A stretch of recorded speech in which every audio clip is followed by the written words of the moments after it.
So give yourself permission to completely indulge in the habit with no guilt, no judgment, and complete free pass for the next few days to keep indulging in the habit. And hear me out, I'll tell you why. In today's episode, I wanted to talk about how we can drop bad habits, especially all those guilty pleasures that we keep indulging in but we know are not really good for us in the long run. Hi, and welcome to another episode of Enter Samatvam. If you're new here, I'm Shruti, and at Enter Samatvam, we talk about how to live your best life. To let go of guilt. So what I've noticed is that when you judge yourself for indulging in a certain habit, it actually takes more toll on you and you end up repeating that pattern, and that pattern becomes a heavier pattern wherein now you have the story of a certain identity that you have created about yourself, that I'm a person who procrastinates, I'm a person who watches TV, I'm a person who keeps indulging in chocolates when I should be doing something more better and healthier. And while that might be true in a relative sense, it's not really true in an absolute sense, because there was a period in your life when you were not indulging in those habits. You might not remember it, maybe it's been a long time since you have been indulging in it, but that doesn't mean it's been permanent or a permanent fixture in your life. So even the most permanent seeming habits are not really permanent. They weren't there when you were born, right? It's something that you have accumulated over time.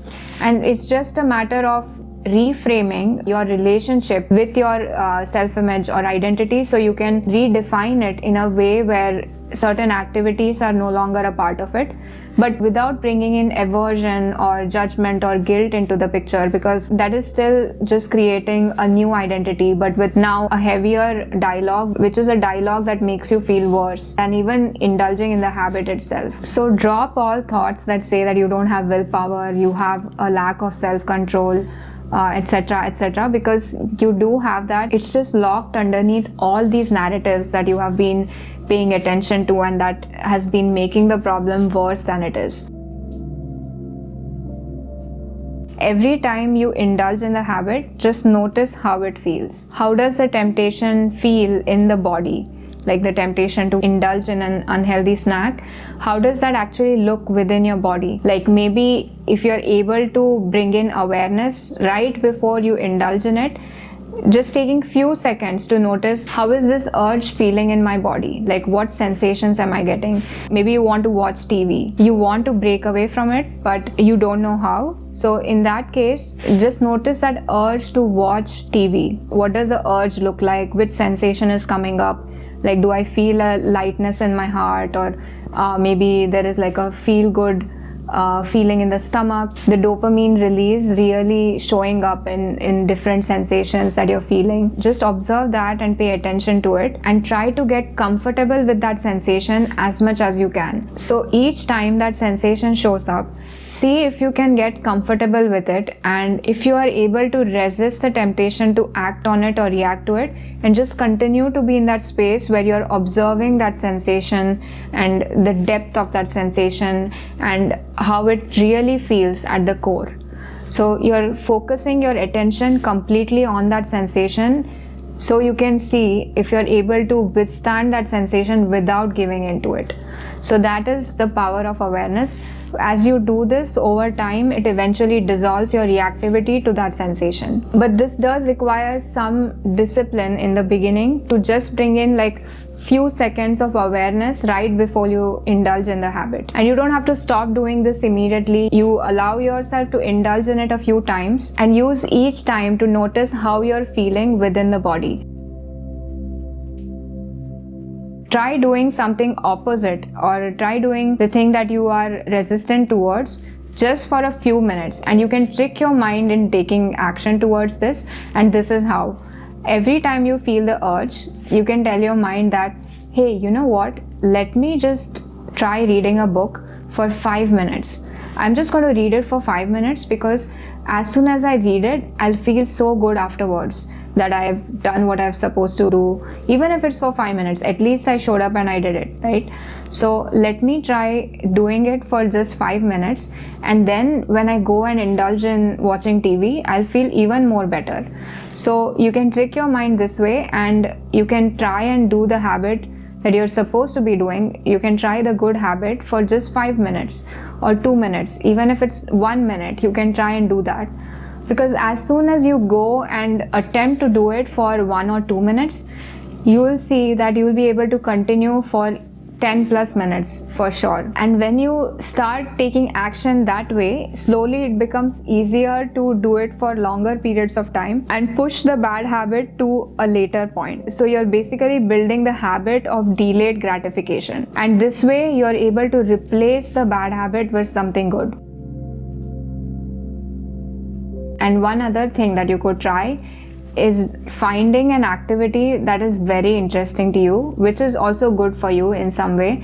Like for instance, maybe I really like drawing, and so every time I feel the urge to watch TV, I will instead go and draw. And now maybe I'm a person who has lesser resistance to drawing, and so it will be easier for me to replace watching TV with drawing versus reading a book. I can instead just start drawing, and then eventually I'll be able to wean off of the habit in such a way that I'm able to replace it with the habit I actually want to do, which is reading a book. Or if you're going through a phase where you're addicted to eating unhealthy snacks or junk food and you really want to try and adopt a healthier diet, one thing that you can try is to replace the junk food with healthy versions of the same snacks that you crave or the same tastes that you crave. So like you can get lentil chips with less preservatives, or you can snack on olives, things like that. You don't really replace snacking as an activity itself, but you replace it with things that will actually benefit you. So that's another method to like try and replace the habit with something that works for you.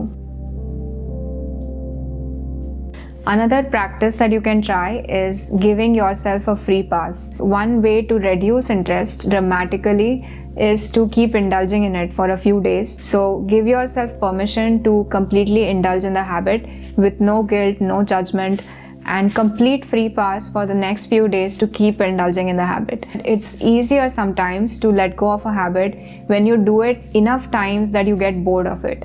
So you keep indulging in it, so that way all the urge or desire you had to do this habit eventually sort of dies down, or you fulfill that desire to the extent that you no longer have that energy of wanting to fulfill it, and your interest reduces because you have fulfilled it time and time again without making yourself feel guilty or judging yourself, which actually just holds you back from experiencing it fully. And so therefore you start letting go of the habit because you've already indulged in it a few times, and you see that there is no joy in that activity anymore. There's no dopamine release that happens anymore. You naturally start craving change, sort of like reverse psychology, where you are actually exposing yourself more to it, and then over time, because of more exposure, you naturally crave change. And that desire for change can eventually lead you to an activity that helps you expand and grow. So in that sense, boredom is actually a higher state to be in, rather than being in a state of ignorance or a lack of awareness when you're indulging in that habit. And you might have seen a lot of scientific research studies that have proven that boredom is actually good for you. So after indulging in the habit a few times, if it leads you to boredom, then that is a good sign, because that boredom will lead you to more creative actions and more creative pursuits that are more wholesome for you.